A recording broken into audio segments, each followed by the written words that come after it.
promote like the divisiveness between our community. Like they would unnecessarily bring up this caste issue when there is an issue when it doesn't even matter. So if I rent you my house and then you don't pay me rent, now I have to get you out. Now you can bring up the caste issue, which has nothing to do with this. You just didn't pay rent, so you need to get out.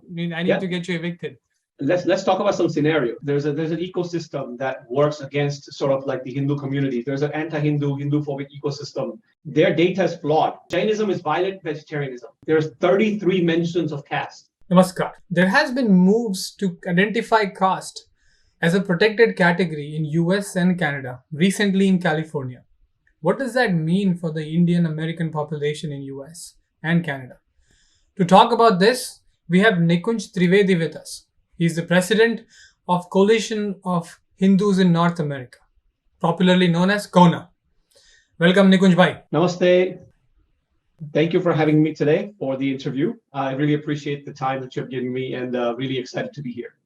Of course. Thank you for the time. And I think what we are going to talk about is very, very important and time sensitive. So I'm going to go straight to the point. Okay. So my first question for you is that right now in US and Canada, there are laws being passed that are kind of classifying or identifying caste as a protected category. For a layman, what does that even mean? Yeah, so a few things, right? This movement has been going on since a few years now. It all started with a survey done by a group named Equality Labs, which we'll talk about a little bit later. They launched a survey of South Asians essentially being impacted by caste discrimination. So they had a survey that was launched around 2018, I believe. And then that survey has been used to showcase that there is a prevalence of caste discrimination. And apparently, caste discrimination is so rampant, that special laws are needed. So existing laws in America are not enough to protect against caste discrimination. That's what they're claiming. However, the data that they're relying on is not very good. And we'll talk about that a little bit later, too. So that's what it means. So adding caste as a protected category in the civil rights laws within the United States is the attempt being made here.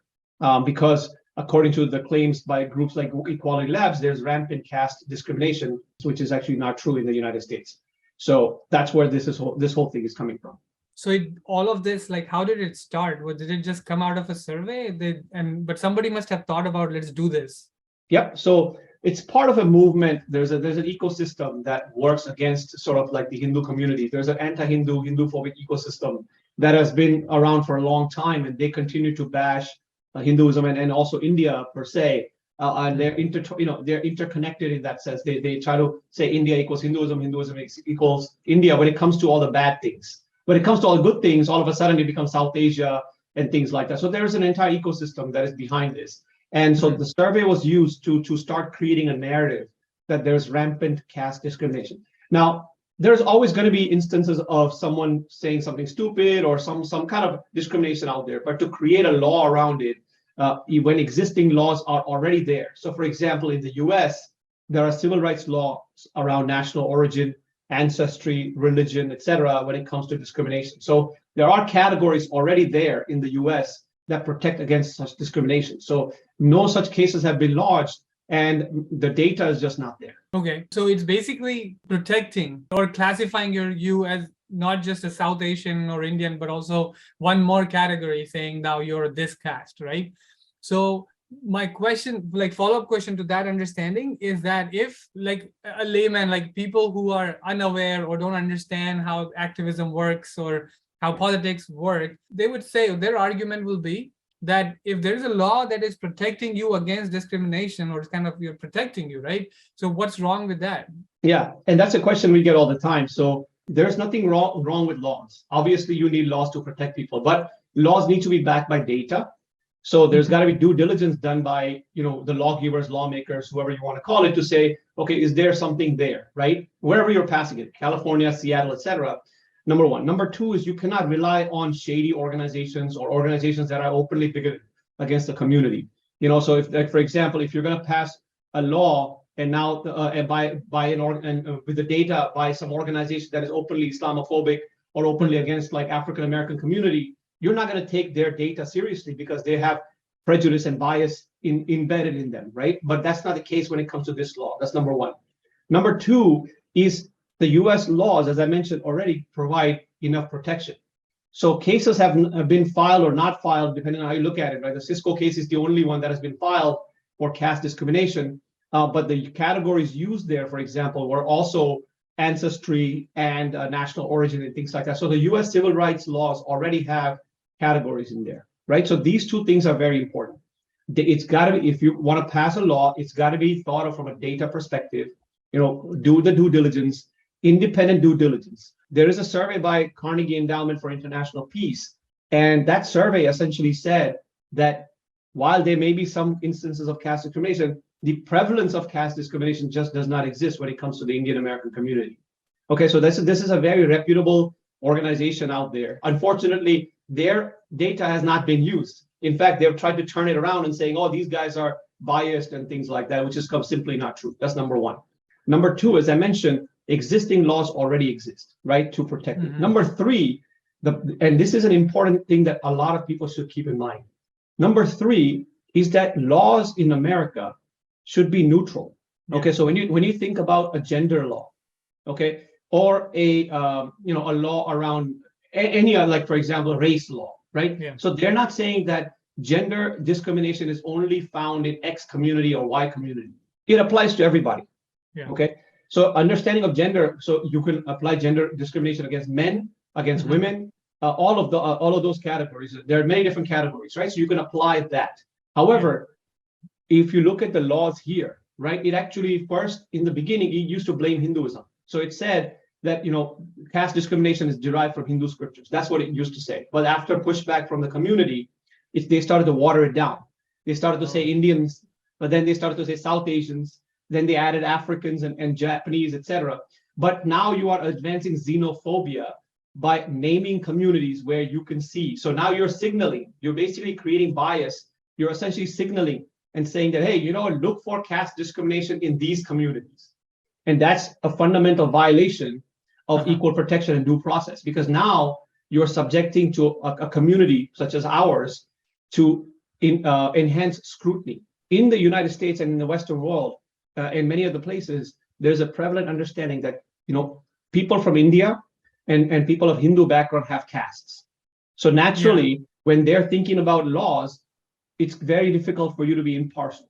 So these are some of the challenges that we see. So of course, we stand against discrimination of all kinds, but all kinds also means no discrimination against us. And a law that singles out communities is just not going to be accepted. But they started with a survey. They had their own source, and now and you're saying that Carnegie Endowment had also done a survey which suggested the opposite. But so that's also a source, but they chose to not use it.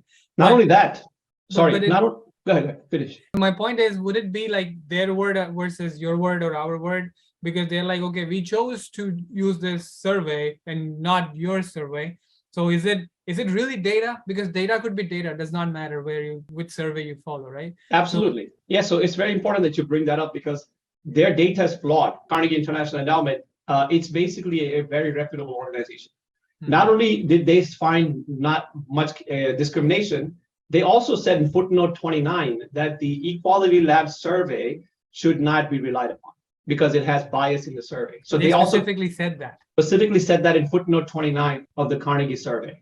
So now that's an inconvenient truth, unfortunately, for the other side. But so it's so amazing that in America, there's a lot of focus on academic data, rigorous, integral data, due diligence and things like that. But when it comes to this law, I'm not sure why the Carnegie survey was completely discarded, and a survey done by one organization who has a very strong anti-Hindu bias was used again and again and again. And this organization has been made like this, champion of rights and things like that. And when they are completely bigoted. So now a follow-up question to that, because it is not just one place or one location or one state where this law is being passed. There are multiple locations. So are they all using the same data? Can they not contradict? They say that in California they use this survey which suggests this, but someplace else they use Carnegie Endowment data and they say no, it doesn't make sense. Nope, it's the same survey. Not only same survey, the template is also the same. You will also find language, and that's when it's a handiwork of a selected group of agenda-driven activists and organizations. The language, if you look at UC Davis, if you look at Cal Poly, if you look at Seattle, all of those, right, have this very, very similar language. There's always some language around caste affects over 1 billion people. These are the oppressors. There's Dalits, Adivasis, and then so that kind of language is there. And then they only talk about the so-called castes, which is not really castes. Brahmins, Kshatriya, Vaishyas, and Shudras, and then Dalits and Adivasis, right? So they talk about this. All of those categories, they continue to be exactly the same across these different laws and policies. It's really amazing. So you can see the same template, the same blueprint is used across the board with some tweaks because there's pushback from the community. So all of a sudden they drop the Hindu word, or they'll drop the Rig Veda, the reference to the Rig Veda, things like that, because then it's openly bigoted against the Hindu community, right? So they start dropping that. But then they can't help themselves because they have to use the 4 castes, quote unquote castes, the Brahmin, Kshatriya, Vaishya, Sudra. And what categories are those? Please show me Brahmin, Kshatriyas, Vaishyas, and Sudras showing up in a Japanese caste system or some South American caste system. They never mention any of the other so-called castes. And their understanding of castes, again, back to the point, is also really warped. In fact, if you look at the testimonials that they have had in the Cisco case, for example, so Tenmori Soundararajan, for example, she testified in the Cisco case, and she very specifically said that caste is religiously coded system of exclusion that derives from Hindu scriptures. She has admitted that in a court of law, essentially, officially saying this, what I just said right now. And we have the evidence to prove that. So you can see that number one, the activists who are working behind it have a very strong anti-Hindu bias. They have basically gone to the extent of calling Holi a violent casteist festival where men throw semen at women. Okay, this is their words. Yes, this is their words. And you can find that on their websites and many places. They have deleted the tweets, of course, but we have them. And so do other people out there. And many Hindus have called them out. Then they said that Brahmins, like one of their policy directors basically said, Brahmins stole the Buddha, they stole the hand of Fatima and all the Islamic relics. This is also another tweet. Okay, and there is no, Hinduism cannot be salvaged. Yeah. Okay, this is, and I can go on and on, but these are just some egregious examples. This is the organization that is behind all the anti-caste or the caste activism in the US. Now think about it. Some organization who's blatantly Islamophobic, okay, who says bad things about Muslims, bad things about Islamic scriptures, things like that. Some organization that is openly racist against Black community, things like that, is now called in by lawmakers, by policymakers to design a law against those communities. Now think about that. Would that be acceptable? No. Absolutely not. But in the case of the Hindus and Indian Americans, guess what? It is being accepted. It's becoming law as we speak. So that's really important.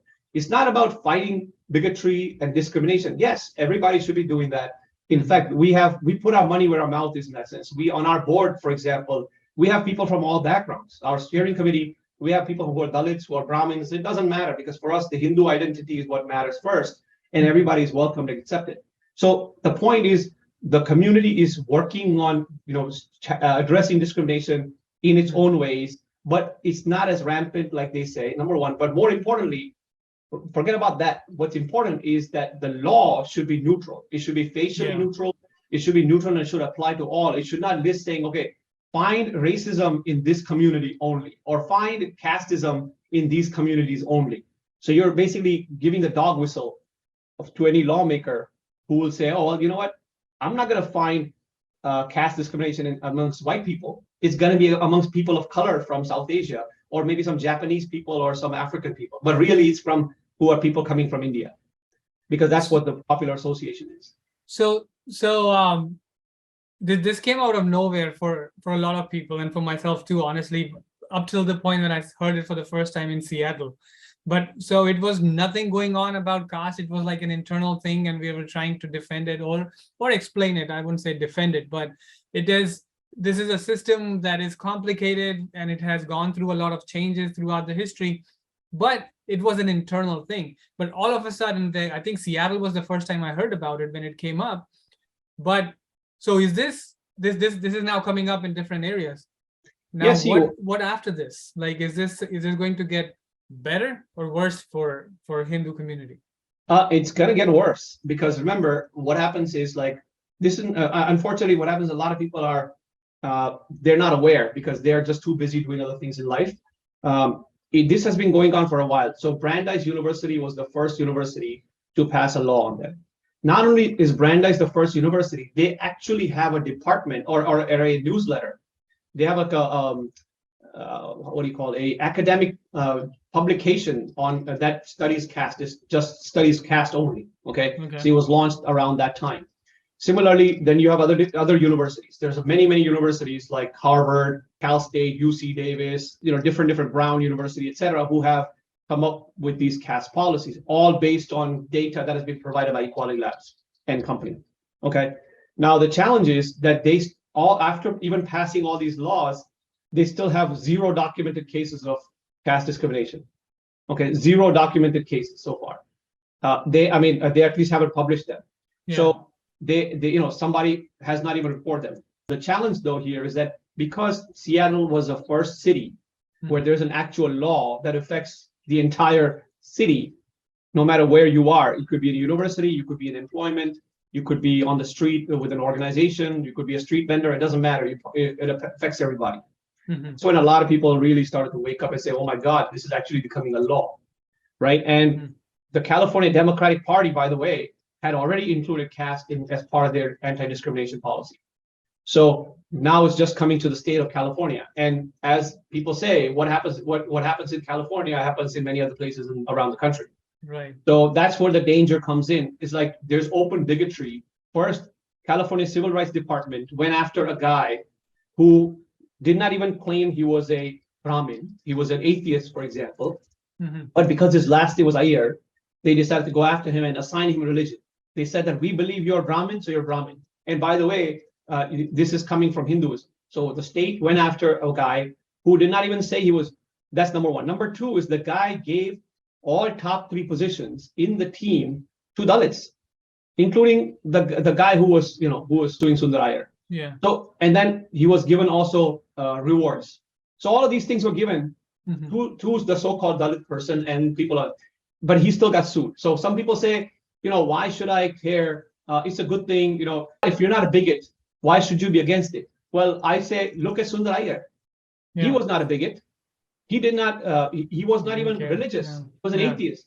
But just because it was his last name, he was sued, and the state of California made him a Brahmin, even though he said, I'm not a Brahmin. I don't wear the sacred thread. I don't believe in any of these pujas and things like that.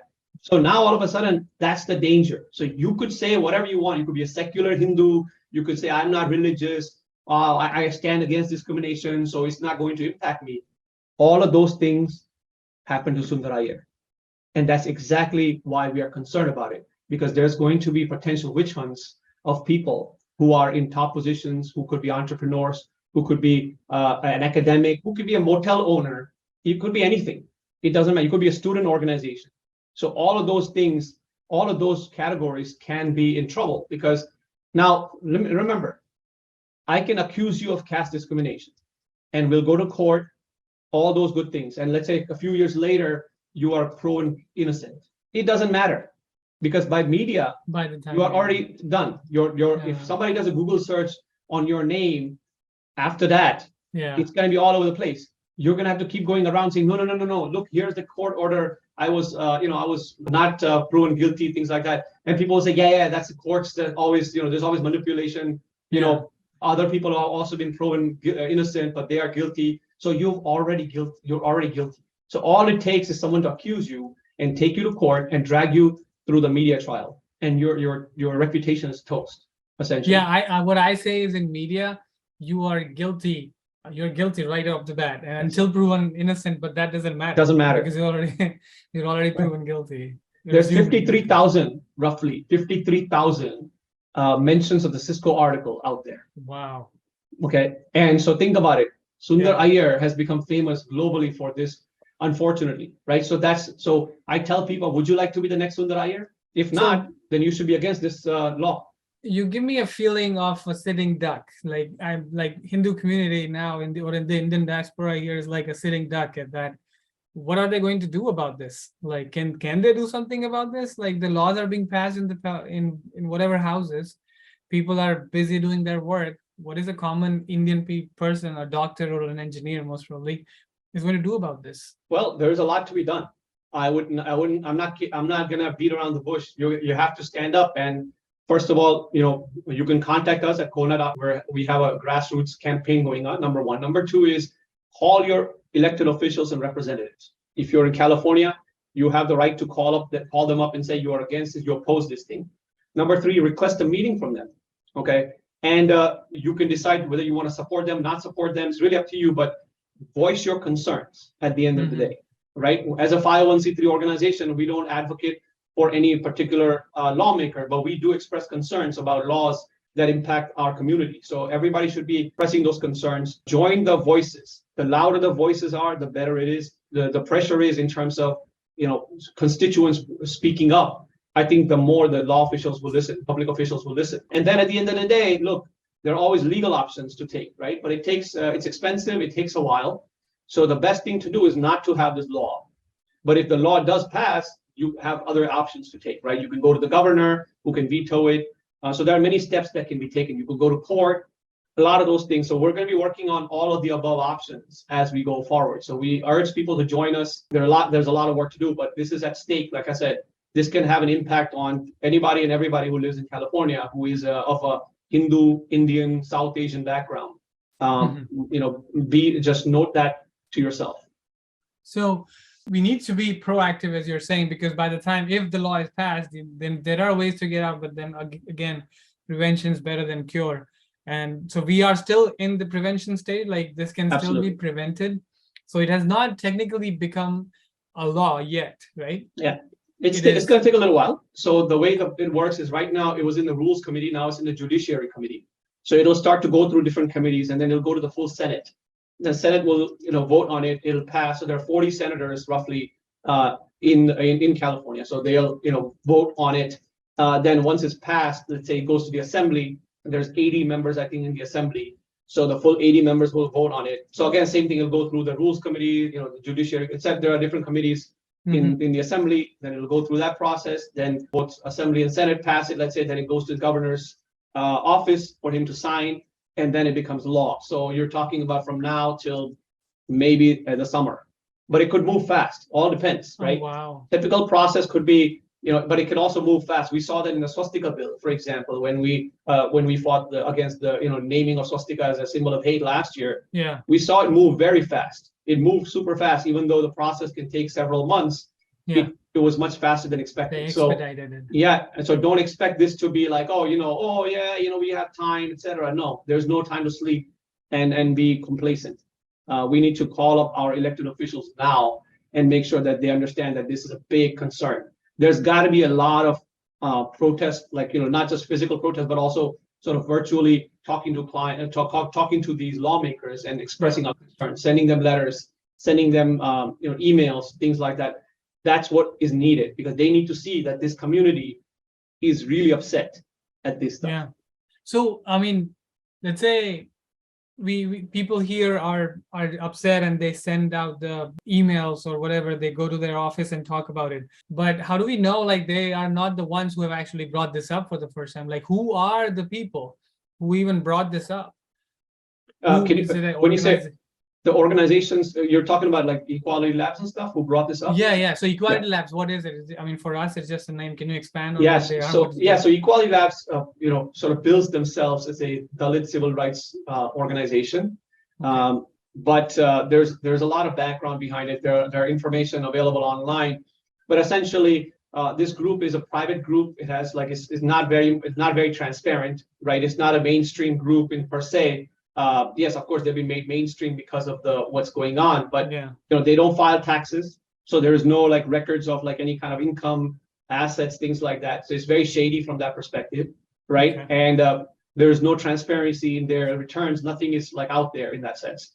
So you can find them doing a lot of activism, but their finances are all shady. So we don't know who's financing them, how they're getting the funds from. There's always some information that you can find here and there. But a real organization tends to file taxes. There's a lot of that stuff, right? Number one. Number two is If you look at their website, they have started to clean it up over the years because now they want to like appeal to the bigger audience. Mhm. So they had an entire category. We stand with, Muslims, Dalits, Adivasis, Sikhs, blah blah blah, Christians, etc. No mention of Hindus. They stand against Islamophobia and all kinds of hate. No mention of Hindu phobia. Okay, so it's very clear that they have a strong anti-Hindu bias. And then, as I mentioned earlier, there's a lot of information that you can find on them that they have openly said in public that they support the dismantling of Hinduism. They have attacked Hindu festivals, Holi. They have said like Brahmins and Hindus have stolen basically the Buddha, the hand of Fatima, and all the Islamic relics. So all of these things are out there openly. Okay, just like this particular, like on March of 2023, they issued a nice greeting on Eid, so wishing the Muslim community happy Eid and things like that. In March of 2020, when the Hindus were celebrating Holi, they said that you should not be celebrating a festival that is violent and casteist, that actually celebrates the burning of a Dalit Bahujan woman. Okay, this is their tweet. And then they had an entire guide of how to not celebrate Holi. So imagine the bias there. March 2023, wonderful wishes about Eid, right? Yeah. And then March 2020, essentially a hate message on Holi. Wow.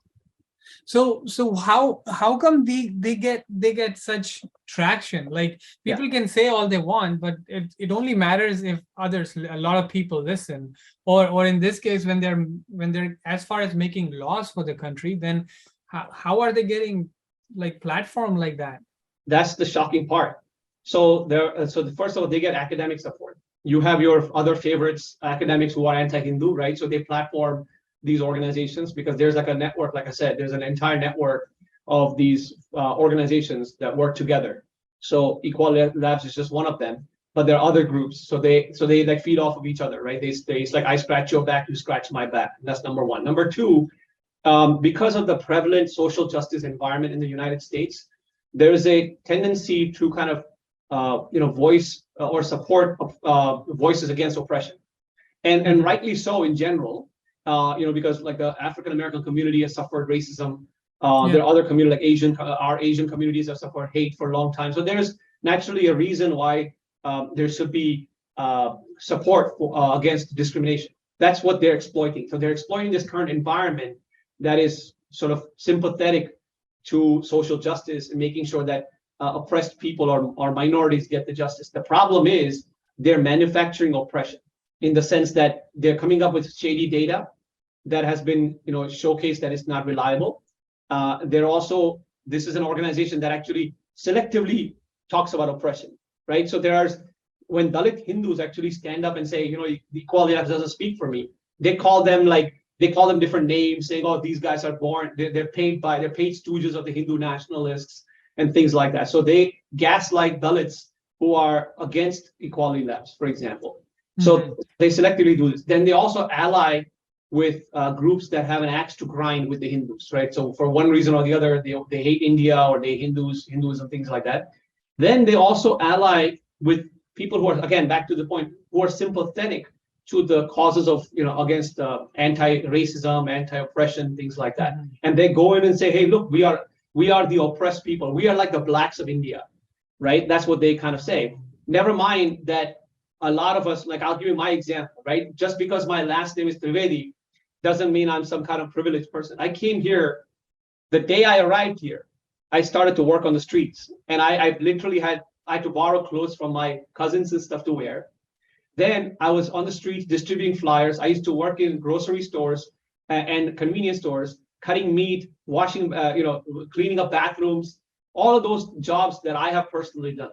My father came here with nothing in his pocket, worked on the streets of New York City. So what privilege are we talking about? And my story is not unique. I have a lot of friends, and there are a lot of people that in the community that have struggled. So there is no such privilege that we have been accustomed to. We came here and we were treated just like any other immigrant. Yeah. You had to start from scratch. So there is no privilege. I did not show up and there was $1 million apartment waiting for me in New York City or San Francisco, and saying, here you go, you are a Brahmin, so you get an Audi and a $1 million apartment. No, I had to really work hard and rise up. But that's just like the immigrant experience that all of us have. As a brown person, as a dark brown person, again, I'm a Brahmin, so I'm not light skinned, unlike what they say. As a dark brown person, I faced racism myself in school, in outside world, etc. And yet here I am. So just like me, there are many people out there who have had a similar experience. So our experience is not monolithic. Not everybody's privileged from, coming from India. The immigrants who came here having met many different challenges. Some of the people who came after during the dot-com era and stuff like that may have had a good job, ended up in Silicon Valley and stuff like that. But that's just one side of the population. A huge population out there, like my parents, for example, and other people's parents and grandparents, struggled to make ends meet. Working in small shops, working 2 jobs, having barely 2 clothes to wear, living in an apartment with like 6 people, 1 bathroom, all of those types of things. That's what we were. 5 people living in 1-bedroom apartment, sharing 1 bathroom. Okay. And so we had a turn. We used to have turns where, for example, I did not take a shower in the morning because my father and mother had to go to work. So if I took a shower, it takes time. They'll have to go to work. So I went to school without a shower. So I would come back at 3 p.m. and take a shower. Similarly, we would eat together, but in one area, right? So only after a while, when we, started to go to school, got a job, I paid for my school, for example, right? I worked through my school to pay for myself. Nobody said, hey, beta, here's $100,000, go and enjoy it. No, that's our immigrant experience. So you're gaslighting my experience by saying, oh, you are Trivedi, so you must be privileged. Yeah. That's the problem. Discounting all the efforts. Exactly. So you're discounting all that stuff. And that's what we are up against. The idea, and in coming back to the California legislation, it actually defines who is the oppressor and who is the oppressed. That doesn't happen in any law. So they say that Dalits and Adivasis are oppressed and everybody else is the oppressor. So the only way you could be an oppressed is if you have to be a Dalit and an Adivasi. That doesn't happen in any law. So in the case of a race law or gender law category, no one says that this particular group should be considered, by oppressed, let's say, or discriminated against. No, it's a face neutral law that applies to everybody. And final point on this law part is that the common person should be able to understand. The problem here is that how do you interpret this law without triggering bias against one particular community? You can't do that. But in the case of gender and race, nobody's saying, imagine like if somebody said, well, in the case of a gender only, it applies to women. Okay. Yes, there might be an opportunity to say that. Some people do that. But what if a man is being discriminated? What if somebody else is being discriminated? So the idea is law stands for everybody. But in the case of this caste category, it doesn't happen. You are going to trigger biased, sort of like this, sort of profiling, I would say, of a particular community without even you knowing, because that's all you have learned. And this would just promote like the divisiveness between our community. Like they would unnecessarily bring up this caste issue when there is an issue when it doesn't even matter. So if I rent you my house and then you don't vacate, you don't pay me rent, now I have to get you out. Now you can bring up the caste issue. Which has nothing to do with this. You just didn't pay rent, so you need to get out. I need to get you evicted. Let's talk about some scenarios. Okay, so let's talk about that. This is very important. So what can happen, right? So what are some possible ideas? So we already know in the case of Sundar Iyer, right? A successful manager who gave fair, criticism or performance reviews and things like that, and the person was let go of because of performance review, but sued the manager because that the person happened to be Dalit, and he said, hey, this guy discriminated me because of my caste. Okay, so that's one example we already know. Another one you can think about is sort of biased profiling.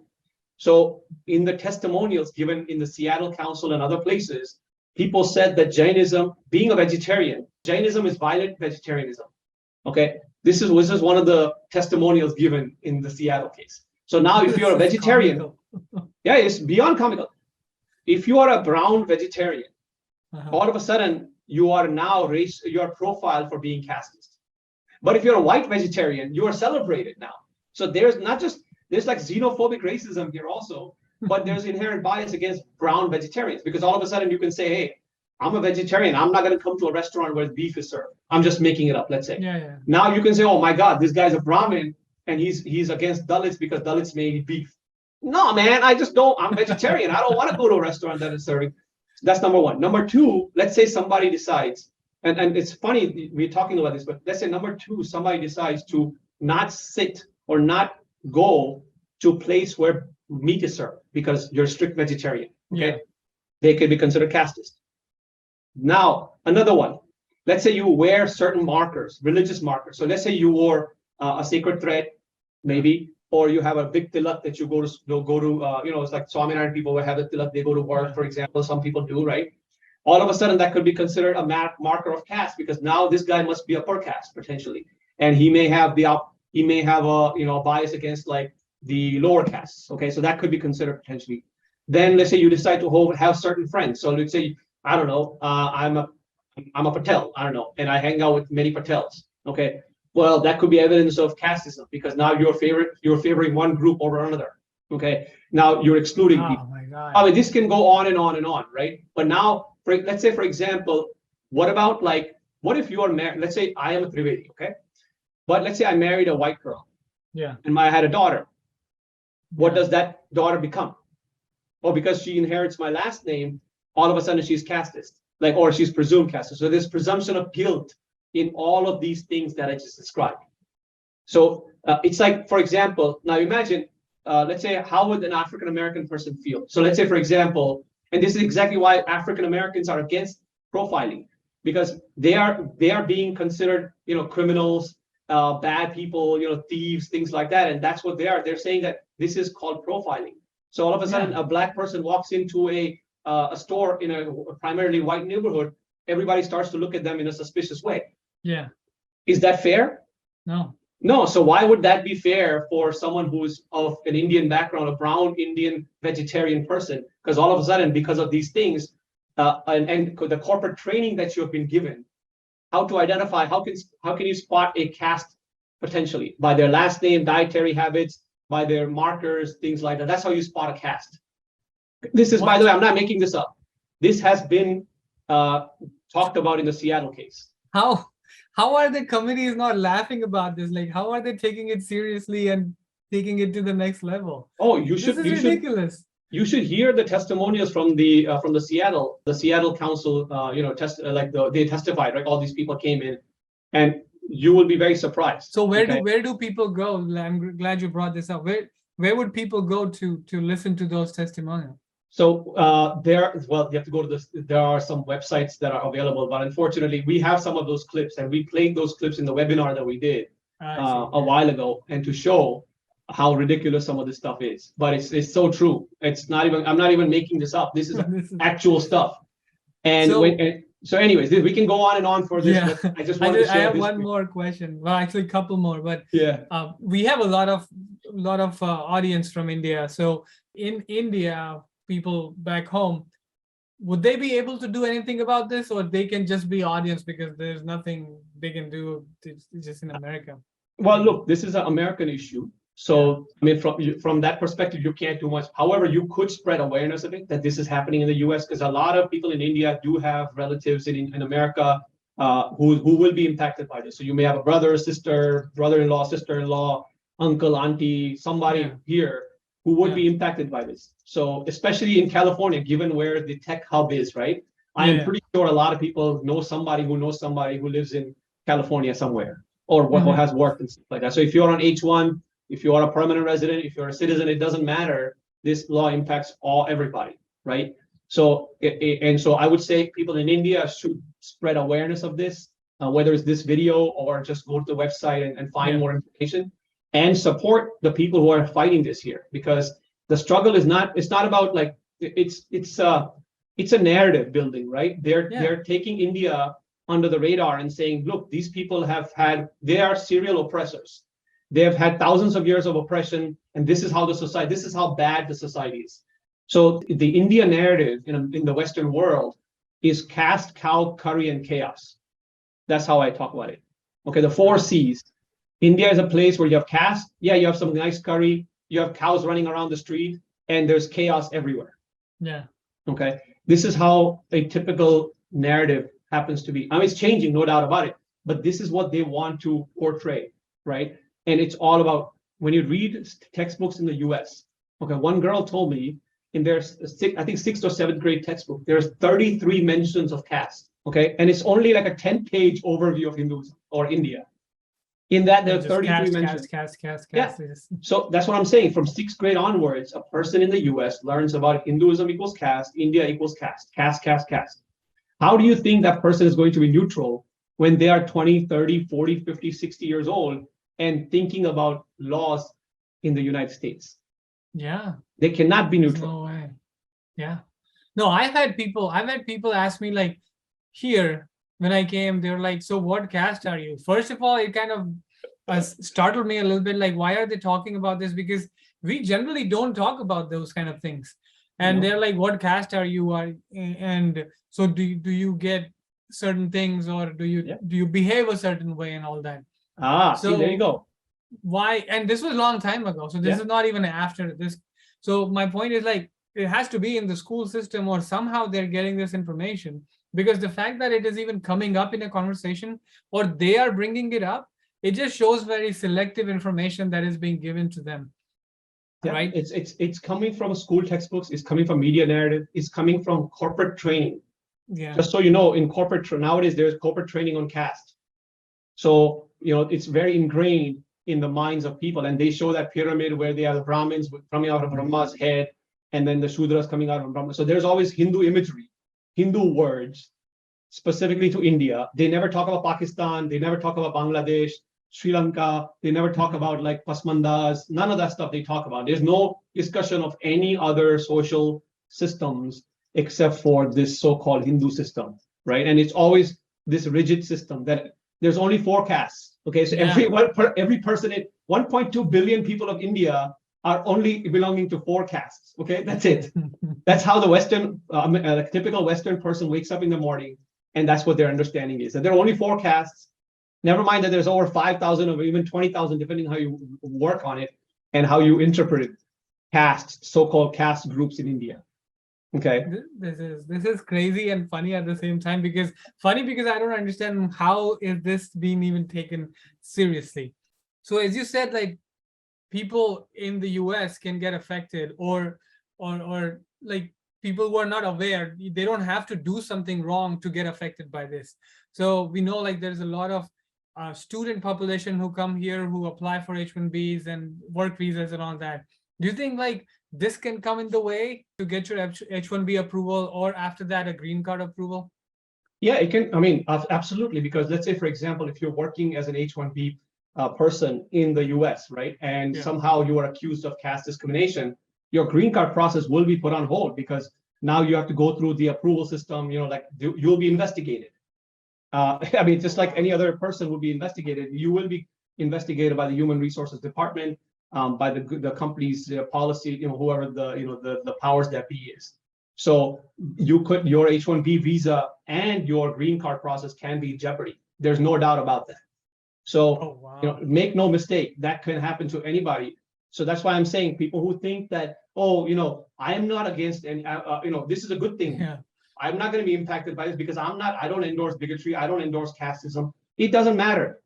If you are accused of casteism, if you're accused of caste discrimination, like Sundar Iyer was, you're going to be impacted. And your visa, whether it's the H-1B visa, your green card application can be in jeopardy. I'm not going to guarantee that it's the case, but, given the situation, it can be. Right. So there's no doubt about that. We have to keep that in mind. So for that to make it very specific, that you don't have to do anything about it. You don't have to do anything wrong. It is just being who you are can get you in trouble. Absolutely. Yeah. Right. Just because you have a certain last name, or as I mentioned, certain dietary habits, right? You're a strict vegetarian. I don't know. You're a person who wears like some tilak and things like that.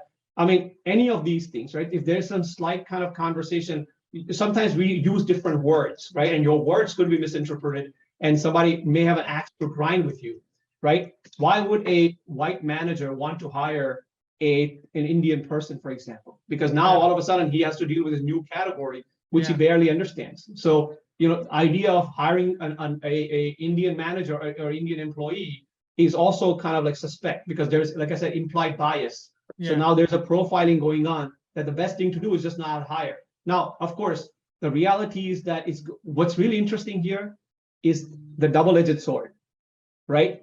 It's going to also impact the Dalits and other folks who are supposed to be protected, but potentially, because like if I had to sit with the so-called another dark person, let's say, Yeah. right, and you hide my name, I mean, you're not going to tell the difference in terms of Yeah, skin you color, can't because tell, I'm pretty yeah. dark myself, right? So Yeah. this idea that somehow Brahmins are light skin and Dalits are dark skin is complete nonsense. But for a regular American white person, or anyone who is not very doesn't well matter. versed in these nuances, right? It doesn't matter. We're all brown people of color at the end of Yeah. the day. Yeah. So unfortunately, it will also impact them. And that's why, like, the Dalit community, who is with like some of the team members who are from the Dalit community in our leadership and stuff, that's what they're really concerned about. Yeah. They are concerned about the fact that India may have its own dynamics and issues, and there are already laws there and things like that. But this is a different country, and it could have a negative impact, a blowback on the same community that they're trying to protect. But Right, that's something right. that they don't really understand or really think about. Mhm. That's why, like, a lot of the Dalit people that we speak with, right, they are Mhm. pissed off because they're saying this group is anti-Hindu. They're actually Mhm. attacking my religion, and when I speak up, they're gaslighting me. And Yeah, of these course. things can have an impact on me because I'm also brown. I'm just about as dark or similar skin as the other guy who's sitting there. It doesn't matter what the last names are. We all look very similar, Yeah. and we have a lot of similar habits and things like that. I mean, so there are already a small pool of companies who are willing to do an H-1B sponsorship. So now potentially it could be even smaller because they don't want to deal with all this sponsorship, and like it's a process that they have to do. So people who are H-1B who are looking for a job, or if you're on F1 looking for a job, you have to find companies who would sponsor, right? This could potentially mean that there are going to be even fewer companies because they don't want to deal with H-1B on top of that, all this caste stuff that they have to deal with, who probably they don't understand. As you said, they all look the same, and the caste is not written on your Remember, faces. exactly, and you will see that organizations who have included this, right, now people have to go through training. And I can tell you, in that training, it's very clear: caste equals India, caste equals Hinduism. They do not discuss, like, they don't talk about, like, Northern African, like Somali caste system, or the African or the South American Mexican caste system, or the Japanese caste. They don't talk about that stuff. It's very clear it's India and Hinduism. So there is inherent bias in any of these trainings against Hinduism in India. So you will be profiled, unfortunately. People may not say it in front of your face, they may not tell you, but they're thinking like, oh man, that past training, Yeah. I wonder if this brown guy is like this. Okay, that's all they need to do. It's like the African American community, right? The moment, and this is something that you see even in the workforce, moment African American comes in and rises up the chain, he's looked at like strange way, like, this guy, I'm not sure, I don't know, right? That is there, and that's what their concern is also. So we have a similar concern that we will be profiled just because we have a certain last name, dietary habits, or certain types of abilities or disabilities, whatever you want to call it. That's just ridiculous. That's ridiculous. Yeah, and comical. yeah. If I wish it was a joke, but it's not. We've been spending the past 3 years with this whole nonsense, and it's actually very tiring at the end of the day, because we have, instead of focusing on progress, instead of focusing on families, we are focused on fighting this anti-Hindu prejudice against the community, with the hopes that others join us. One last question that I have for you is for everybody watching this in here and in India, where can they go to either try to do something about this or try to find out more about this? Do you have a suggested websites or anything with videos that they can watch? Whatever. Yeah, where can so they go? they can just go to our website, COHNA.org. We have a petition that people from California can sign. There are people who can sign otherwise as well, but there's a petition California residents can sign. We have an entire page dedicated to decolonizing caste, what we call decolonizing caste. So there's information that we have for research from scholars of various backgrounds who have talked about how this was the system as we know today was the result of colonial social engineering. There's a lot of scholarship available since the last 50 years. So we have collected all that on the website, so people can check that out, COHNA.org/decolonize, or you can get the link directly from the main page. So, learn more about it, participate it, follow us on social media, amplify the things. Those are things people in India can do. Amplification, learning, because even India needs to decolonize. There's a lot of misunderstanding in India. And I can tell you, having been in the US for all these years, I was born in India, but I came here when I was in high school. I can tell you my understanding of our caste system has changed dramatically because of the involvement that I've had. There's a lot of research that I do personally, and I have realized that, oh my God, the things that we have been taught are so wrong, essentially. So it awakened me, personally speaking, as well. So I urge everybody to go to our website and download the resources to read. There are lots and lots of them. So yeah, and we'll put all those links in the description also, so people can go and click on them. But thank you so much for your time, Nikunj bhai. Really appreciate it. And I really hope the video and the information comes out to be a little alarming for people who are kind of complacent about this, and hopefully kind of pokes them to do something, take some action, right? Yeah, look, today is Ram Navami, right? So essentially, I bow to Bhagavan Sri Ram and Devi Sita as well as Hanumanji, that they give us strength to fight adharma, because this is a battle of dharma and adharma. And dharma rakshati rakshita, as it says in Mahabharata. So, we win or we lose, we play the game. We're here to do our karma and our dharma and not to expect the results.